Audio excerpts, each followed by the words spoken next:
Hello, friend. This is To Live the Truth, the podcast. My name is Ryan Clawson. In this show, we sit down to dive a little deeper into the concepts in my book, To Live the Truth, which you can read for free at ryantclawson.com/tolivethetruth. In each episode, we address one chapter in a sort of book club format. This week, my incredible wife Allie and I talk about Chapter 6, Skepticism's Opposite. So far, we've learned that in order for us to have joyful, successful lives, we need to align as close as we can to God's truth. And a way that we can find this truth is through high quality living media, especially books, and some tools that we can use as we're learning and discovering truth is our reason and observation. And it's important to look at discovering truth and this learning process as a journey instead of a destination, because it's a lifelong pursuit. And every time we learn something new, we're just going to realize that the mountain's still higher. There's still more for us to climb. It's great.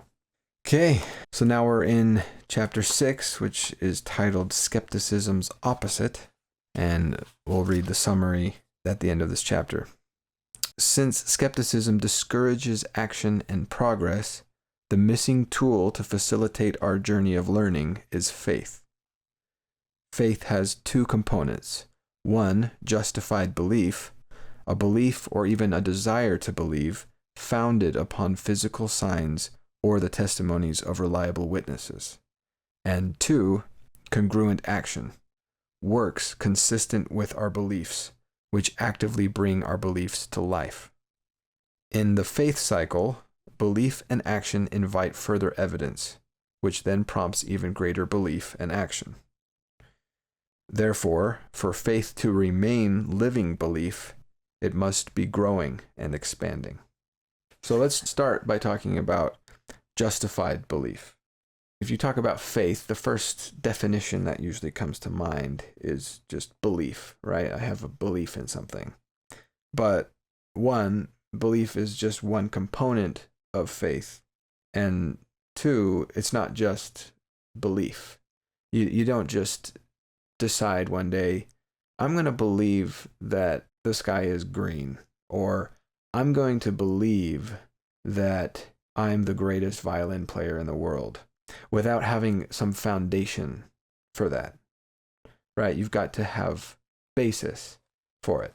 I use both Alma and Paul's statements to reinforce that, right? Particularly Hebrews 11, where it says, now faith is the substance of things hoped for, the evidence of things not seen. And that word substance, the original Greek word could be translated as assurance, basis, or foundation. And the real point to highlight is that those words, evidence, substance, assurance, basis, those are odd words to couple with faith. And yet, I believe that's a significant part of faith. That belief needs to be founded on something, right? And that something is evidence. It's either signs or witnesses. And I give the example of the discovery of oxygen because I think it's a perfect example, and yet it's very odd because it's a scientific example, right? But oxygen is an invisible, odorless gas, and yet it's so essential for life. It's been here as long as humans have been here, of course, but we didn't discover it until, the 18th century. And we discovered it by following the signs and the witnesses. The words of those who came before and experimented with it. Finally, it led to Lavoisier pinning it down and actually giving it a name and identifying it, right? And what's cool, and I don't mention this in the book, but nowadays it has become visible. People have, we've developed a way to freeze oxygen. You can find liquefied and frozen oxygen. Really? And it's blue in color, but it's a visible substance. Something that was not before seen is now, it's possible for it to become seen. right? So I just think it's a crazy. really interesting example, particularly from the scientific world, which I think is powerful. Yeah, that's cool. Well, let's ask one of the questions at the end of the book. What evidence, whether physical signs or testimonies of reliable witnesses, have I encountered in my life? And what deeper truths might they be pointing toward? Again, that's a introspective question. I put in there more to just cause reflection, but that's something that we could talk about. Does anything come to mind? Well, I think about my faith in God and Jesus. I haven't seen them, but we have plenty of witnesses that testify of them in our scriptures and our prophets. And then also just the physical signs in the world. I feel like that's justified belief for me. Yeah. Awesome. You want to talk about number 2? Congruent action. Okay, so the second part of faith is congruent action. And I love James E. Talmage's quote. Okay, real quick. I actually don't understand the first part of the quote. And I think when we read it the first time through, you had to explain it to me. But I love the last part. So I don't know if you want to explain the first part. Belief is a mental assent to the truth or actuality of something, excluding, however, the moral element of responsibility through such assent, which responsibility is included by faith. Mm-hmm. So I would say that if you go to James 2, this is a really powerful quote from James in the New Testament, where he's talking about faith. Let's see, James 2:17. Faith, if it hath not works, is dead, being alone. Yea, a man may say, Thou hast faith, and I have works. Show me thy faith without thy works, and I will show thee my faith by my works. And here's the point. Thou believest that there is one God. Thou doest well. The devils also believe and tremble. But wilt thou know, O vain man, that faith without works is dead? So he's basically saying that Satan and all of his minions believe there is a God. In fact, they know it. And yet they don't act on it. That belief does not motivate their behavior. Right. And so that's what Talmage is really drawing on, is he's saying that belief is a mental assent to the truth or actuality of something. So basically an acknowledgement, a recognition of the truth of something, excluding the moral element of responsibility through such assent. So belief ends at belief. It doesn't go on to include a responsibility of actions, right? If you believe something is true, you need to act on it. That's when it becomes faith. Does that make sense? Yeah. I really like that scripture too. It's cool, right? I don't remember ever reading that, but I feel like if our definition of faith is just believing or knowing, like you could say that Satan and his followers have faith. Mm-hmm. And that's a weird thing because faith is of God. Mm-hmm. So that's just crazy that like you saying, I know God is real, that's not good enough. That's not even of God if it ends there. Mm-hmm. Yeah, and you can extend that to other things as well, not just religion. Right. You know, I mean, just basically anything. If you believe that there is injustice in the world, then you have a responsibility, a moral responsibility to try and do something about it. If you believe in certain elements of the founding of our country, right? If you believe in equality, that all men are created equal, then you have a moral responsibility to treat others with kindness and with respect and honesty, right? Right. If you claim to have faith in this country, then that's a moral responsibility that you have. Does that make sense? Yeah. So anyway, yeah. Do you want to finish that quote from Talmage? Yeah. Belief is, in a sense, passive, an agreement or acceptance only. Faith is active and positive, embracing such reliance and confidence as will lead to works. One cannot have faith without belief, yet he may believe and still lack faith. Faith is vivified, vitalized, living belief. I love those words. Vivified, I do too. vitalized. So good. I love that too. Which, by the way, I've had multiple people ask me what vivified means. Okay, yeah. And the Latin root of that is vita, which is life. Right? So brought to life is basically what that means. Same with vitalized, with that same Latin root of vita, right? So it's just living. Yeah. It's just beautiful re-emphasizing the same thing, living belief. But vivified is just so fun to say. Yeah. Right? Yes. Okay, so yes, those are the two components of faith: belief and action, faith and works, right? We need both. After introducing those two components of faith, I introduce what I like to call the faith cycle, which I feel like is one of the central messages of this book, the central takeaways that I hope people remember.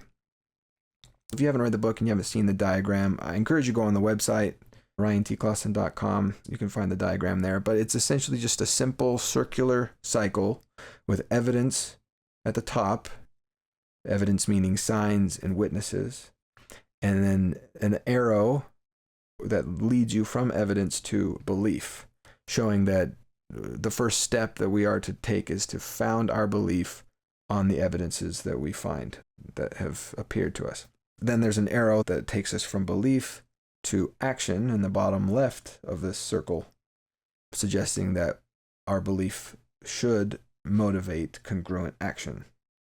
And then finally, there's one last arrow taking us from action to evidence, suggesting that our actions will invite further evidence to confirm the truthfulness of that thing that we have founded our faith on. That's been a powerful revelation to me.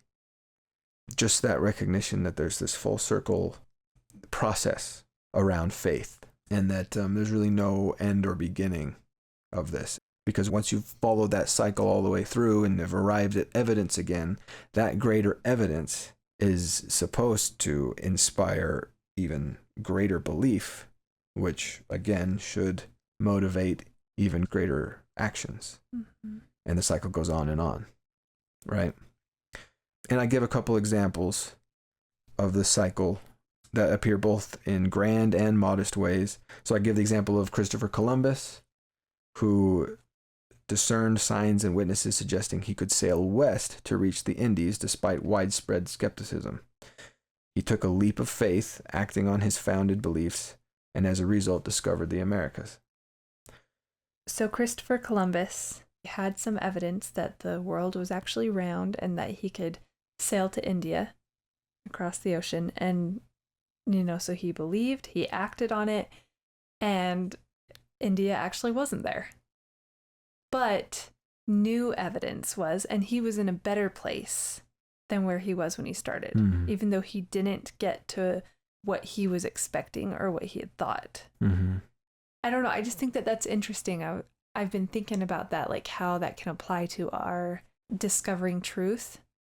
Maybe it actually turns out bad in the end, like you are dead wrong in what you put your faith in. But I think that you're never worse off than if you hadn't followed it. Right. You're at just a new level, and it goes back to our knowledge being basically a climb of a never-ending mountain. You're gonna get to a peak, and I don't know, you're just at a better standpoint to get even higher next time, even if you weren't correct, or you have to, pivot or seek truth elsewhere, Yeah, and I completely agree with you. And that's why I made sure to, in that last example of the walk, make sure that the directions given by the stranger weren't perfectly accurate. Right. I think that story actually would have lost almost all of its value if that hadn't been the case. Right. Because of just like what you're saying, the skeptic, the sign seeker, who will refuse to act until he has irrefutable proof that the witness that he's received is true, will never learn whether it's true or not.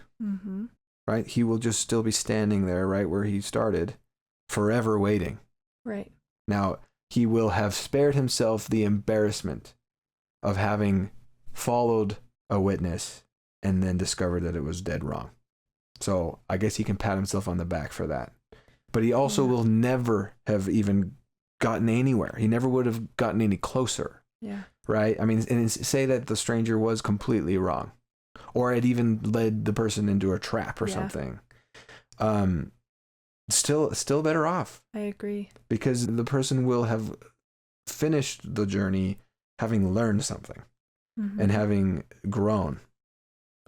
So let's just finish by talking about this third additional element of faith, which we've already kind of talked about it, and it's kind of just implied in the cycle itself. But I have gotten feedback that the imagery of the upward spiral that's expanding has been very compelling and powerful. So I'm glad I included it, because it's important to recognize that faith is not a one and done.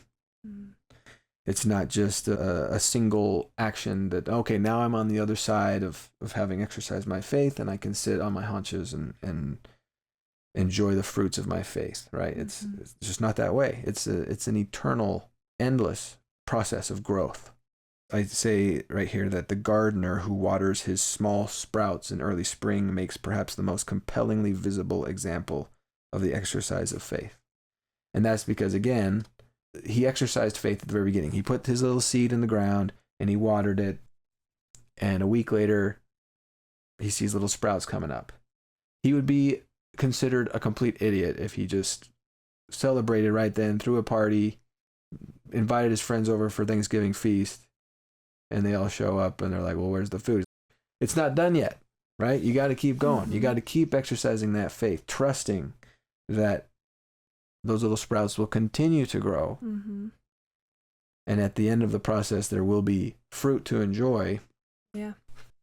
Well, and you say that what constituted living faith last week may no longer qualify today. So the training wheels in your bike analogy, they must come off. And like in this gardening analogy, you may need to be watering more or doing extra measures to care for this little plant. Like, it's just different. And, well, Neil L. Anderson's warning that your faith is either growing stronger or becoming weaker, I like that with looking at this spiral faith cycle, because it's not just going to be stagnant. Like, it's either growing or getting weaker. So you need to work on it and you need to progress based on the more evidence that you've received. Yeah. I kind of view it as like a down escalator. The default is that your faith will wane. If you're sitting there doing nothing, just like you said, you're not just sitting stagnant. It is declining. You have to be actively climbing up that escalator in order for it to still be qualifying as faith. Yeah. Right. Cool. Let's just finish by talking about these questions. Okay. So we've already talked about the second one, but the first one, what role has faith played in my learning? Again, it's introspective, but can you think of an example in your life where you've followed the faith cycle and found yourself stronger at the end of it? Well, I think of our infertility journey. And this our last pregnancy. So our first kids are all in vitro babies. And when we wanted to have a fourth baby, I had read some things and talked with people, and I felt like I had sufficient evidence to believe that I could heal my body and get pregnant naturally, even though it had never happened before. So I went all in and I chose to have faith in what I had read and have faith in God, and I acted on it. I did everything I could think of and that I had learned, changed my diet, my lifestyle, and yeah, it worked and we got pregnant naturally. So it was a blessing and a miracle and a testament of faith. It's pretty awesome. It was a big moment and something I'm very proud of you for. It was awesome. It's a little bit harder for me to answer without spoiling episodes that we'll touch on later, just because the second half and then some of this book is really a documentation of the big truths that I've experimented on in my life. But it is something I enjoyed doing, of finding witnesses in living books, particularly, that kind of spur me on to trying something different in my life. So yeah, the last two questions are probably ones that we don't need to talk about. They're more intended to inspire reflection. And even as I was rereading this chapter, I was reading through those and kind of just reevaluating, like, okay, is there anything in my life where I've maybe slacked off or allowed my faith to become stagnant? So I'm glad I put those questions there, and I think they're useful for that purpose. It may be worthwhile for anyone to ask themselves those kind of questions on a regular basis. But yeah, I'm excited to talk about the next chapter, and it'll be kind of a deeper dive into the things we've been talking about today.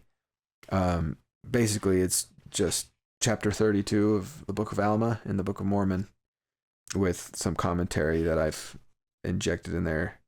It's called Alma's Allegory of the Seed, which I think is just an excellent deep dive into how the faith cycle is carried out and kind of the nitty-gritty of how to perform the faith cycle in whatever witness or evidence appears to your view. So I'm excited to talk about that next time.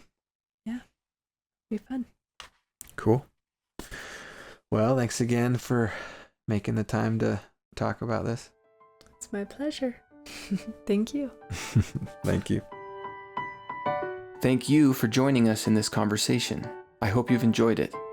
Additional resources can be found on my website at ryantclawson.com. If you have any questions or comments, please post them in the comments section and we will address them in a future episode. Also, please consider rating, reviewing, and subscribing to this podcast. That makes us easier to find.